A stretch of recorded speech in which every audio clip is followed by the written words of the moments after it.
ভাই আসসালামু আলাইকুম। আমি আমার দক্ষিণ সুরমা পেটসুগঞ্জ নির্বাচনী এলাকার এমপি মহোদয়কে সুস্বাস্থ্য কামনা করি এবং আমার গ্রাম বিরিমপুর এই গ্রামের দেখান এবং সকলের সুস্বাস্থ্য কামনা করি। আর ঈদ মোবারকের শুভেচ্ছা দেশ বিদেশ প্রবাসী সকল আমার পরিবার এবং চাচারগর ভাই বিরাদ আত্মীয় স্বজন সহ অনেক প্রবাসী থাকেন, তারাও সুস্বাস্থ্য কামনা করি।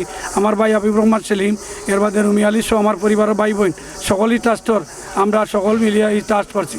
আল্লাহ যে এই ট্রাস্টে কবুল করেন এবং আমরা সকলের হাতে যেভাবে দিতাম পারি প্রত্যেক বছরও, এবং যে কোনো দুর্যোগে আইলে তারা ইনশাআল্লাহ তারা আমরা আমার হাবিবুর রহমান সেলিম ভাই এর বাদে আমার রুমি আলী তারা কইলে যে কোনো সমস্যা ইনশাআল্লাহ সাহায্য সহযোগিতা করেন তারা নাই বল রাখা লাগি। এবং দেশবাসী সকলে আসসালামু আলাইকুম রহমতুল্লাহ বারকাত।